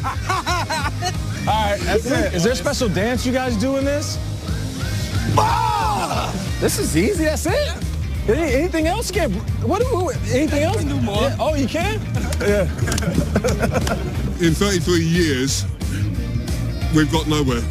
You came up to us. You said you've actually seen Good Morning Football before. Yeah. How do you incorporate Good Morning Football into your day? I see your face, I see Nate, and I'm like, I'm good to go. I get involved in the arguments and everything as well. I'm like, you know what? Nate's talking rubbish again. Talking about who the best receiver in the game was. It ain't Nate. What's your message to all the Browns fans back home? In 2 years, we'll win the Super Bowl. The fans are incredible here in the UK. If you haven't been to a game over here, you gotta. And if you live in the UK or you live anywhere in the world, this is the spot. What a day. Good job. That was amazing. That was fun. It was so fun. We did that Sunday. And it's just getting started because now it's like another wave. The Eagles fans are coming. The Jaguars fans are coming. I can't stress it enough how much fun that Wembley experience was. I know it's a bucket list item for a lot of fans to even get to Europe or go to an NFL game. If you can, save a couple dollars and try to make it over here. It was so cool. And from me to you, it was special for fans all around the world to come up to us, ask us about the show, take pictures with us, ask about Kyle. A lot of questions about you guys. Really? It meant a lot. It seriously meant a lot. It's mind-blowing. As a football player, I didn't get this much attention. So that just shows how many people love football and love this show. But I'm here now, and I'll be at the stadium on Sunday, and I cannot wait. Neither can you, buddy. All right, we'll be back after this. A booth. That's right, the walking boot, or the ticking boot. Under It's got some scaffolding, but it's like an offensive line for Big Ben. Yeah, it's as we say, Big Ben always has a clock in his head, right? Same as this one. True. That's the one. Well done, well played. Looking for that bell, Nate. Nate Burleson. Somehow we got really fancy whiteboards. We'll get to all of that, Yes, of course. Peter Schrager and Kyle Brandt. But it is time for the lead block. Because you heard me say New York's a trade-in. That is our home, of course, New York City. And we bring in Ian Rappaport, the rap sheet, because we saw the Giants trade Eli Apple just yesterday to the Saints. What else is going on with Big Blue and Snacks? More trades for the New York Giants. A fire sale right now happening for Big Blue. First, Eli Apple to the Saints yesterday. This morning, star defensive tackle Damon Snacks Harrison, sources say, is being traded to the Detroit Lions for general manager Bob Quinn and Matt Patricia in exchange for a fifth-round pick, which I know doesn't sound like a lot, but considering the fact that Snacks is almost 30 and he does have a hefty salary, this one would, of course, make sense for the Giants, why they were not able to get as much for Snacks as they did for Eli Apple. And so let's look at both sides. First of all, for the Giants, this sheds a big salary and makes it clear they are in rebuilding mode. It would not be surprised if they look to ship off maybe some of their other high-priced veterans. Janoris Jenkins, of course, potentially could be the next one to focus on, although no trades happening today. And then for the Lions, they really have a very little risk here, just a fifth-round pick for a sure starter, one of the best run stuffers in the NFL, cleans up a weakness for them and maybe helps them push forward toward the playoffs, which really it seems like that's kind of the direction they're going now. Ian Rappaport, I hope you are in form and ready to go, because I feel like this is not the end of that. We've been talking about it all morning, trades from the Giants and other teams that are looking to buy on that market, who are looking to contend. And so it'll all be shaken out right here on NFL Network with you front and center, my friend. Sir Ian, we'll talk to you in a little bit. Of course, in this era of social media, you've got people tweeting about this right away. Landon Collins, a stud on their defense, a guy that the team could likely build around, or could they? We'll see. Tweeting hashtag bro. Later tweeting, bro, go to sleep. And that's, of course, to Devin Kennard, who said, welcome to the team. Welcome to the squad. Come on over. He said, go back to bed. Thoughts here at the old breakfast table. And by old, I mean new, but it's in London, so we call it old. Okay. Fire sale. And last week, John Mara was at the owners' meetings, and John Mara said, it's not going to be a quick fix. That was your red flag. That means that it's time to start getting things done. This wasn't going to happen this year, which I think a lot of Giants fans thought was the case when they took a running back second overall in April. I believe the ultimate question right now, if you're a Giants fan, watching everything, watching the season, watching these trades, watching what's going to happen, you're asking yourself, is it over? Is it over? Is the season over? We're playing terrible. The trade's over. What's going next? I would say this. Trades might not be over. There still could be some more movement. That's what I'm saying. But to the fans, the season is over. And with that said, let me talk to the players. You're only as good as your last game, just like when you're playing Madden. I don't want you to sit there and start counting the days before you get to take your vacation. Don't look towards the future, because this new coaching staff, they're willing to get rid of everybody. So make sure that you give the ultimate effort. I know in seasons like this, you're saying, it's a wrap. I don't care anymore. Trust me, man. Don't put garbage on tape, because if you put garbage on tape, you'll be thrown out just like the garbage you may be. I need more. I want more. Trading snacks, it's like at the lunch table. You're trading snacks. Give me the big ones, the gushers, the sandwich. Peter keeps promising us all these big things. I want the big names, big contracts, everything. I don't know who it is yet, but it will happen in the next couple of days. Hey, my man. And trading that chocolate milk.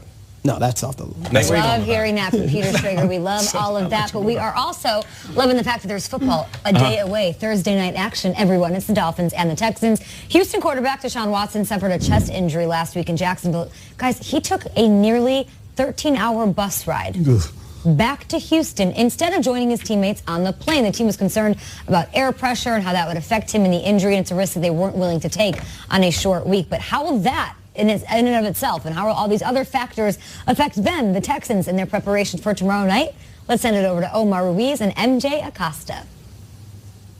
Good morning, Kay. Deshaun Watson has been lauded as an inspiration by his teammates for fighting through a cracked rib and injured lungs, doing what it takes to stay on the field, including taking that long bus ride to Jacksonville. Watson, one of the many inspirational stories coming out of the Texans locker room, including DB Andre Howell, who played for the first time on Sunday after beating cancer just days after his dad died. J.J. Watt telling me that when you overcome adversity, you realize that brighter days are ahead. It's something this team has utilized in overcoming their 0-3 start. For more now from Miami, let's send it over to MJ Acosta, who's with the Dolphins. Thanks, Omar. The Dolphins are trying to turn a short injury-riddled week into a W against the Texans. Adam Gase says it will take all week to determine and get a clearer picture on Ryan Tannehill's injury. Meantime, Brock Osweiler will be without two key offensive weapons. Kenny Stills and Albert Wilson did not travel with the team. The Brockmeister says he's aware people are discounting this Dolphins team, even though they're 4-3. He says they want to shut down the haters on Thursday Night Football with a victory. Kay, back to you. Thanks so much. One of the best wide receivers in the National Football League, if not the best, DeAndre Hopkins, Deshaun Watson, getting a little bit more healthy. They're taking the necessary precautions for them to make, I don't know, make some waves out there, winning straight. First place team. Yeah. This is a legitimate contender right now if you're a first place team in your division. We'll be talking more about it, of course, leading into Thursday night action, which you can see right here on NFL Network. But it's the Wednesday, and even here in London, it is still time for Whiteboard Wednesday. It's presented by LG V40. So let's go ahead and get into it, gentlemen. Right. You guys ready? Yes. Yeah, let's do it. All right, let's say breaking news this morning, obviously. Let's start there.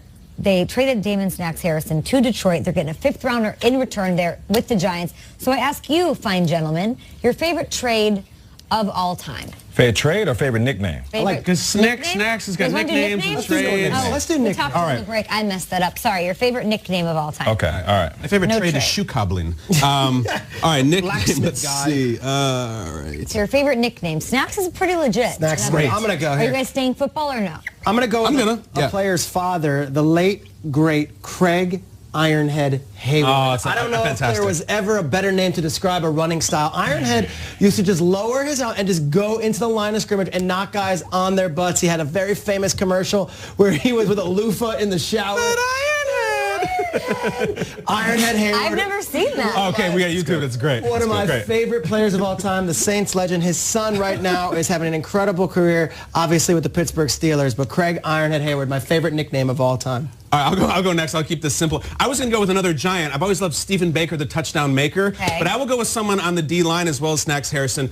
Deacon Jones. You might not know this. Deacon Jones' name is David. His name is David Jones. He was asked once, why do you go by Deacon Jones? He said, quote, because no one is afraid of David Jones. One of the most terrifying players ever. Wow. Deacon was a nickname. David Jones, love you, my man. All right, I'm going to go baseball. Just imagine a young kid in Seattle, teenage boy. You want to embrace the nickname of some of your favorite players. Go on. One of the best pitchers to ever grace Mariners uniform. The big unit. That's it, Nate. Randy Johnson. I was, 13-year-old boy saying that I want that to be my nickname. I played baseball when I was younger. You know, I was in a deodorant commercial with the big unit. I'm not kidding. Is that true? Yes, I'm not kidding. Me, the big unit, and Jim Brewer. Me. It's on YouTube. Search Randy Johnson, Kyle Brandt on YouTube. There's a whole commercial. Jim Brewer? Like Jim Brewer, the comedian, me, and Randy Johnson. I can't wait to see this in a commercial. I'm not kidding. Go boys! 2003. You watch that. I want to see the Ironhead commercial. Is that what all right. All commercials. We've got homework during our commercials on the show. All right, the Jaguars and the Eagles, they're both coming off losses in Week 7. Both teams looking to bounce back at Wembley on Sunday. So the best turnaround of all time is what? Both these teams can do it. Of course, Blake Bortles getting the nod once again. We know how he plays in Jacksonville, and the Eagles have too much talent to keep performing the way they are. I'm looking at a career turnaround. We talk about brand management, hashtag brand, you know, and like Brittany came back and was like, yeah. Alex Rodriguez is somehow this now sympathetic, lovable, like cuddly guy. Don't tell Jimmy Traina, Peter. Like, the fact that A-Rod now is like America's darling, I don't know. It's great PR job. Great PR job, great brand management on this one, but Alex Rodriguez, now suddenly lovable A-Rod, is an amazing thing based on what he was as a player in the fans' view. All right, I'll say this. So football players nowadays with social media and the coverage, oftentimes what happens to them off the field, any type of meltdown, we see it. Just imagine how many happen behind closed doors and that people don't see. I say that because there's a ton of meltdowns that players have and people don't see and they never recover from.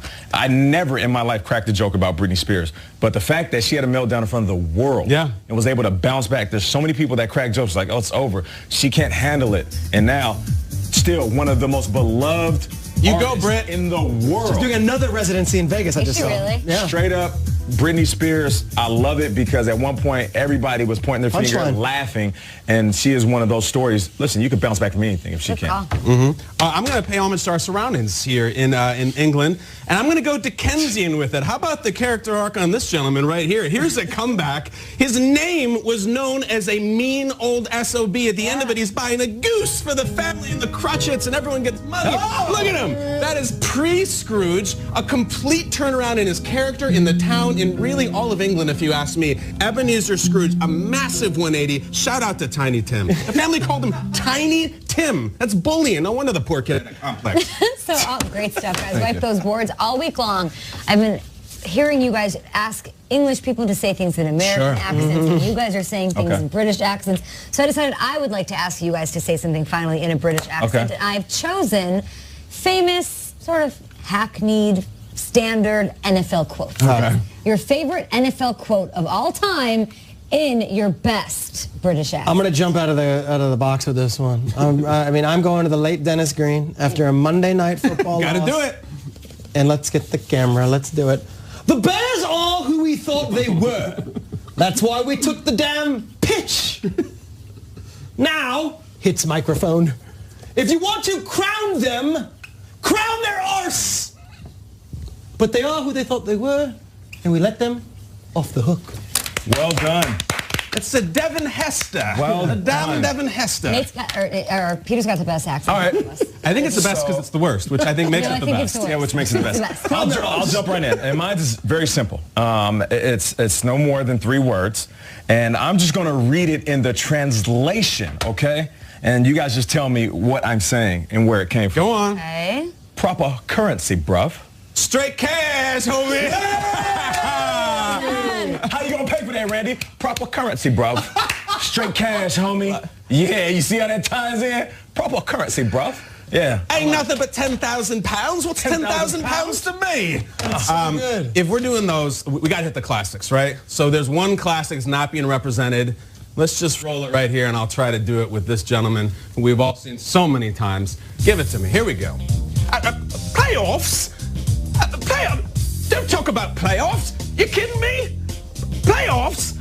I just hope we win a game. Playoffs. Jim Mora, the best. And he also, Herm Edwards, you play to win the game. Those are the classics. That's it. Those are our Shakespeare, right? Those are ours. I'm really glad I asked you guys that one. You guys can tweet the show at #GMP. Who has the best accent out of these 2 guys? Let us know. Finally, your favorite British character, actor, whatever, sports or otherwise. Okay. I'm going to go Okay, last so on this actor, one. pop You're gonna go star, last? I've got a prop, so I'm going to go last. Okay, you're going to, you guys can play at home at #GMP. Your favorite I'll British jump right character. I would go Christopher Robin, but why not go with the character they created, Winnie the Pooh. Now listen, I'm a 37-year-old man, but there's nothing like watching Winnie the Pooh. If you're having a bad day, just go in and watch Pooh. All he wants is some honey. That's it, man. Some honey. Hey, he's out there with a red shirt, no pants, no undergarments. All he wants is that sugar. Oh, bother. He's a little bit. He's a little bit ridiculous. Pooh might need to go to rehab, but it's all good. Hey, listen, we all wanted a little bit of honey. Oh my God. You know, because Eeyore's on the depressants and Tigger's on the uppers, and then Pooh's just right in the middle. Yeah, Who doesn't Got no want it? pants on, right? Yeah, and speaking of stimulants and the things you ingest, I always loved this guy because Friar Tuck would hang with a bunch of misfits and outlaws, and he was representing a man of the cloth, but he would just get hammered on beer. He was coming around with barrels and barrels of ale, and he would take confession and then put back some old IPAs or something. This is really, to me, what England is about. Good times, good faith, and great beer. Friar Tuck. I'm not going to use the whiteboard. I'm not going to say a word. I'm just going with a mask. Oh my God. No words necessary, Peter. Put it on, man. God, No. that's so Don't you scary. have to it. Don't you have to it. Get in there, Peter. Driving a car. Hey, give me the fingers, Trace. Give me the fingers. There we go. Give me. That's it. That's Peter Dixon in bean face. So Traeger gets in the car this morning. I'm triggered. He's like, hey guys, I got some plums. I got some fruit for us this morning. And he was like, hey, I stopped at a little gift shop. I got something for the show. I'm not going to tell you. mortifying. Take that Hey, off. listen, he had a run on Mortifying means embarrassed. I'm not embarrassed. He was like a kid that couldn't hide a secret. He's like, you know, I got a mask. I can't tell you. I got a mask. Mr. Bean, what do you think of the Philadelphia Eagles this Look, week? Snacks Harrison did a lot of... No, Mr. Bean doesn't talk. Right. That's what he just gesticulates. Did you find Wraps it up in presents your for Hans Arsenal Gruber. gift shop? There's actually a street that looks exactly like Canal Street in New York with just knickknacks and the souvenir stuff you would never buy. I was like, I'm in. I bought everything again. We have pictures? Peter's bankrolling this whole town. Underappreciated spy, right there, Mr. Bean. Mr. Khan, Mr. Lurie, Mr. Bean, That's what we Mr. call a Zig. black bean. Hey, there you go. This What is lovely that? segment Is that a has been vegan brought dip? to you Was that by a vegan LG V40 Think Q. Thank you guys for watching and hanging out. Names Whiteboard Wednesday. Don't forget Jared Lorenzen, guys, the hefty lefty. Friend of the show. Shout out to good. him. Love Pillsbury him. Throw Boy. Yeah, he had a Pillsbury few Throw of them. Boy, the SS Lorenzen, Hefty Lefty. He had about 12 of them. I heard he's doing better, too. I heard he lost some weight, and he's got his life on track. We love that guy, and great nicknames. Very good nickname. Mm-hmm. What are you guys most looking forward to on Sunday? You saw the piece that we did. I think the crowd's gonna be really cool. I'm excited for you two to experience the walking into the building and having so many NFL fans really just show the NFL so much love. It's a really cool scene. I'm looking forward to the Jaguars kind of getting their swagger back. It's almost like a guy walking into a bar that he knows is his spot. It's like Davies at the Chiltern Firehouse. He's like, Yeah, you know that's what? what they say. I know I'm going to win here. I want these guys to go into this game saying, all right, it's the Eagles. So what? We need to win desperately, and we win out here. What you have? Davies at the Chiltern Firehouse, or Craig Germain at a Firehouse concert. One of the two. That works, too. Real inside. These are all deep cuts. Deep cuts. Inside. Sorry, guys. That's awesome. Sorry, bro. Will knows what's going on, though. He's savvy to the inside shade being flung around the breakfast table this morning. Absolutely, all inside the Beltway. Well done from all of you as I get to the news. NFL Network insider Ian Rappaport up early this morning. Breaking news. The Giants trading Damon Snacks Harrison to the Lions in exchange for a 5th-round pick. Now, Giants safety Landon Collins tweeted out, #bro. Lions linebacker Devin Kennard responded, big mad laughing emoji, to which... We are here, of course, in London in advance of the Jaguars-Eagles game that will take place on Sunday at Wembley Stadium. So who better to join us than the Jaguars' all-time leading rusher? This man rusher, let me get this right, 11,000 yards. What? 66 rushing touchdowns. Is the sole owner of the longest run in the NFL postseason history. Please welcome to the breakfast table in London, Fred Taylor. Hey!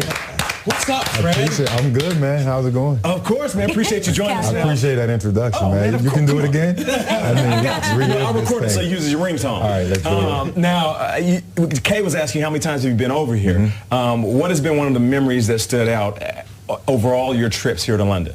I mean, I guess the last 3-4 years, just the Jaguars getting a win. Yeah, I mean, it seems like this is really their home field because they're winning here. But more importantly, seriously, just the way the fans are embracing this game. Yeah. You know, just every year I come back, they make us feel like we're at home. So that part of it's been great. You know, getting around on the tube. I'm from Florida, so everything's flat. Right. We don't have an underground rail system. Got it. So just hopping on and off the tube, getting lost, you know, asking strangers for questions, just being a tourist. Right. So that's always good and fun for me. You just got to fan out a little bit. It's perfect right now. You are royalty, right, as the running back position. I mean that. I mean, Thank you. I played the running back position at a very humble level, but guys like you, of your era, and Warwick Dunn, and Jerome Bettis, and Mike Allstott, I mean, you guys were the guys I looked up to. You're fantastic players. So it's so cool that you're here, man. And I know you've always been very modest, but we're all very impressed with you, man. So thank you for being here. I mean, this is the only way I can be. I don't know any other way to be. And you played the same way. But that's true. I think I was a little bit meaner on the field. But it's fun. I do appreciate those words. You did just sort of slip in here. We're all loud in the break, and you came in back and said, Fred Taylor's just sitting here. That's how his games were, baby. I know, I love Before the that. game was over, we were like, Fred Taylor just went for 250 yards? Right. So let's talk Jags, though, Fred. You're obviously one of the faces of the franchise. A quarter from the Super Bowl last year. Obviously, the season started a little disappointed. And all the Jaguars questions always seem to come back to Blake Bortles. So how do you come out, very pivotal week, should they trust Blake Bortles? Do they stay with him? How do you feel about it? I mean, they made a statement this offseason when they signed Blake. They say, this is our guy. You know, everybody's talking trade, this and that. But Blake had a pretty good season last year, so I understand the reasons for signing him to that extension. And Blake's strengths are when, obviously, most quarterbacks, when he's not turning the ball over. And for this team, their strength is defense, number one, and protecting the football, which was the formula for their success last year. So I think if they can get back to that, they'll be fine. You know, they'll start getting back on track, winning some games, and going into this halfway point. If they can get a victory here in London, they'll be just fine. So, but it starts with protecting the football from the quarterback position. Take care of it. And then getting back to what they were doing last year, and that's getting after the opposing quarterback. Right, it's all about that defense, right? That's what the whole theme of them was last year. They had so much sauce, and this year, not as much. Even in the locker room, you know, they came out really confident in the offseason. Jalen Ramsey, after a Week 6 loss, had this to say. Jalen, what challenge should Cole Beasley pose today? Defense usually plays with a lot of swagger and confidence. What needs to happen to kind of get you guys mojo back? Hey, you got what it takes in this room to kind of regroup and get back on track. Yeah, we'll see. Is this still the best defense in the NFL, Jalen? Is this still the best defense in the NFL? When you're playing like it. What's your reaction to a response like that? His demeanor, it clearly represents what's going on in that locker room. And what advice would you give to Jalen? Well, you know, Jalen's a very confident and outspoken, outgoing person. He believes in his abilities. He believes in the guys that he's with. You know, that's their brotherhood. And, you know, I understand that he's frustrated. You know, he believes that they can do more, much like a lot of the guys on the defense. I think the advice I would give them is just go out there and play. You know, they have a lot of pressure to live up to because of some of the comments they made in the offseason. So they have to go out there and back it up. And every single week, you know, people are going to be looking in. Can this Jaguars team handle the pressure that they presented among themselves? So, but for Jalen, just keep staying confident, man. That's his swag. That's the way he plays the game. That's the way he approaches it, much like Muhammad Ali. I'm not putting him in the same category, but just the confidence. You have to have a certain confidence in your game and your ability. Walk. Yeah, and Jalen's been playing well. He hasn't, you know, given up a whole lot. Right. You know, some guys are going to win matchups, and you're going to win matchups, but just keep bringing it every week. And regardless of what's going on out there, they're not playing to their ability and their level. You got to keep going, man. Yeah, you know, no question. You can't back down now. I go back to watching this guy at Florida, just gashing the SEC. Yeah. But when you first came into the league, you were this really fun running back on a really fun team coached by Tom Coughlin. Here we are, 25 years later. Man, that's a long time. Has Tom Coughlin changed? Is it the same guy who was such a drill sergeant in Jacksonville those early days in the hot heat, taking you guys up to Wisconsin for training camp? Or is he now a warmer, softer Coughlin, kind of overlooking from afar? What's his involvement with the team today, and how have you seen the man change since he's won 2 Super Bowl rings? I mean, he has changed. You know, he became the coach that allowed his players to police the locker room. You know, he started putting more trust in those guys, especially when he went up to New York. Not so much in Jacksonville, but you know, he was a fresh coach, man. He felt this is what I got to do to get these guys' attention, and a lot of grown men didn't necessarily like that. But he started doing it the other way, and he saw some success in it, and that's what he became. He's still the disciplinarian, even in the front office today. He's black and white. You know, it's this way, it's that way. Anything in between isn't going to work. And that's where I think the Jaguars, some of their success has come from. You know, the guys understand what's expected of them. But he's a bit softer in a subtle way. But again, inside and underneath that, he still demands what he demands, and he believes in excellence. Do you kind of back away when you see him now, or you still have that? No, I don't have to. You know, we have a great relationship. At one point early on, it didn't necessarily seem that way. But after I went to New England, I saw him in a preseason game. I said, Coach, I appreciate you. I love you, and I understand now what you were trying to get out of me. So, and that's what it's about, man. Sure, man. Yeah. every August we do this Hall of Fame stuff and we talk about who's in, who's out. There's a big contingency of Jaguars fans who bring up your name. You've had an incredible career. You've had more 100-yard rushing games than 49 than any other player in Jaguars history. Talk about it, bro. You have more than LaDainian Tomlinson over the course of your career, and you have the same number of 1,000 rushing yard seasons as Eric Dickerson. This is a very big platform of NFL fans. Fred Taylor, make your case for the Hall of Fame. I mean, I think I deserve to get in. I'm not a voter, obviously, but I think when they really dig into or dive into, you know, the defenses that I faced. Right. The Ravens twice a year. Early when we had the AFC Central, the Titans twice a year, the Steelers twice a year. You know, opposed to some of the other guys, I don't know if they played those type of defenses in their divisions. My numbers speak for themselves. I played in a very quiet market at the time. Yeah. So I didn't get a lot of that Pro Bowl love in the voting back then. But I'm not going to beg. I'm going to let the voters look at the numbers. You know, they'll sort everything out and look at what I did versus who I did it against. I think when you look at players that are already in the Hall of Fame, the defenders, the Derrick Brooks and the Warren Sapps, the Ray Lewises, those guys, that, you know, they'll say, look, this was a guy we think deserved to be in there. Actually, Ray just said it a couple months back during his induction, he and Randy Moss. No question. You know, we'll see what happens. Hopefully I can get some love and figure it out then. I'm not asking to go in next year or next year after that, but at some point. I hear that. There's never been a Jaguars Hall of Famer. Tony Baselli and Fred Taylor are waiting for that call. Yes, Listen, we are. Fred Taylor should be the first. Coming in at the tail end of your career, I will say this. There's a ton of guys that talk themselves into the spotlight. And there's other guys that earned it yard by yard the hard way. And I know you don't want to say it, and you didn't say it when you played, but for what it's worth, for a long time, you carried the ball, and you carried that damn organization, and you were one of the pillars at the running back position. Like Kyle said, being a running back, I know you know how special this man is. So I'll keep echoing it. I love your humble approach, the modesty, but you were a living legend when you played, and you still are, and you deserve that jacket, man. I appreciate you, Nate, always. Amazing. Respect. One of the greatest natural runners to ever live, Fred Taylor. No Jag ever? Never been a Hall of Famer from the Jaguars. You've had Kevin Green, who maybe had, like, there's guys who've been bounced around, but never a pure Jaguar. Yeah, sure. Non-football question. And can I, go ahead. No, go ahead. please go. Can I ask you this? Now, you mentioned the way you approached it. We came in before social media, and you talked about Jalen Ramsey and being the Muhammad Ali. We were coming off a couple weeks ago where Odell was getting flack for what he said about his own quarterback and his offense. What's your advice to this younger generation? Because you weren't a guy to hold your tongue when you were asked certain things, but you weren't a guy that searched for the spotlight and wanted the microphone in your face either. How do you feel about this new generation, and what is your advice to these young guys that sometimes want to talk before they even actually go out there and do something? I think, one, they hire a PR person, expert PR person that's, you know, that's great in that space. You know, look, you can't say this, you can't say that. You know, you do things in moderation. Here's when to hit, here's when not to hit. So strategically, you can benefit from social media. Okay. You know, whether it be fan engagement, business stuff, whatever it may be. But everything has to be done in moderation, and it has to be well calculated.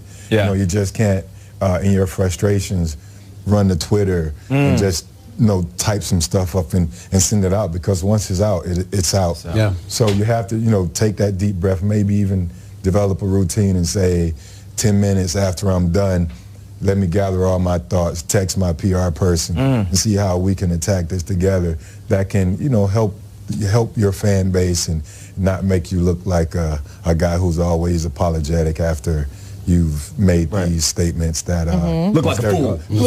Okay, I'm just right. You can't look like a fool. Well, listen, Fred, we appreciate you joining us, man, and you're invited anytime you want to come on, of course, across the states. Like I said before, a living legend. We're kind of geeking out right now, but thank you so much, This is the man. We're going to ask your pictures at the commercial break. Oh, No doubt. 100%. No doubt. Of course, and we want your London recommendations too, because it's your 9th time here. We got to know where to go and feel like this guy knows. That was a good line. Coming up, speaking of running backs, Kareem. The wins 31, Browns down to 25. Next to the Scary Spice division. Scary Spice, if you don't mind. This is really the middle of the pack here. Cowboys hovering at 18, Seahawks 17.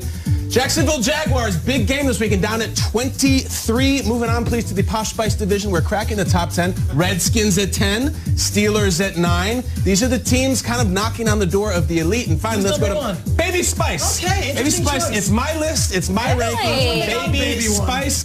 I'm a fan of the pigtails, Peter. The Rams, number 1. The Patriots, 2. Top 5 rounded out Vikings, Chiefs, and Saints. It is my Spice Girl rankings, but it is Elliot Harrison's power rankings in the NFL. And we're looking at bridges there, okay? If I know anything about you, Posh is the number one. She got 2. Okay. She got 2. Baby's You're still learning about me, Kay. Sort of wild, as we do every week, even in New York. I almost said even in London, because I already feel like I moved here. I hear that. Power rank. You guys tell me your top 5 teams in the NFL. You get going because you went through the power rankings. We'll start off with Peter Schrager. Okay, mine's another surprise at number 5. I'm going with the Vikings. Really impressive last few days. I feel like that Bills loss is a long ways away. I think the Vikings are a team to be reckoned with right now. Big game against the Saints this weekend. Number 4, let's pick up that blue screen. Saints, a great win. They looked great on the road in Baltimore. A lot of people were taking the Ravens. Saints found a way. They're 4, okay. 3, the Chiefs. All right. Chiefs at home. I don't know if anyone's beating the Chiefs in Arrowhead. I've seen the Buccaneers beat the Saints in New Orleans. What do you got under there? 2, the Patriots. Patriots, they just find a way. Patriots. And number 1, in honor of Mr. Bean, I'll go with the Rams, and that's that. And we put the Bean mask on. Rams, number 1. Rams are number 1. All right, I'm gonna jump right in. Wait, I wrote these wrong. Hold on, let me get my mind right. Go on. Time is ticking, Nate. Okay, all right. Tick, My bad. Like, tick. Sorry. Tick. Yeah, let me get right with my Mr. Bean mask. Okay, here we go. All right, let's let the list speak for itself. I'm going with the Pats at number 5, Chargers, and then we got the Saints. I love it. We got the Chiefs at number 2, and then we have the Rams. So you've got the Vikings on yours, you've got the Pats on yours, the rest of them are the same. Or no, you've got the Chargers on yours. Who you got? Simple. I'll just throw it up right now. I have the Patriots as the best team in football. Rams, Saints, Chiefs, Panthers, usual suspects. But I don't want to play the Patriots right now. They got their act together. Nate, what's going on over there? Kay, what's going on? That was so authentic. Oh, my goodness. You actually... got the Mr. Bean. Oh, baby. I've never been more scared of... That was so real. You get it. I never heard that sound. Oh, my gosh. Rowan Atkinson. I am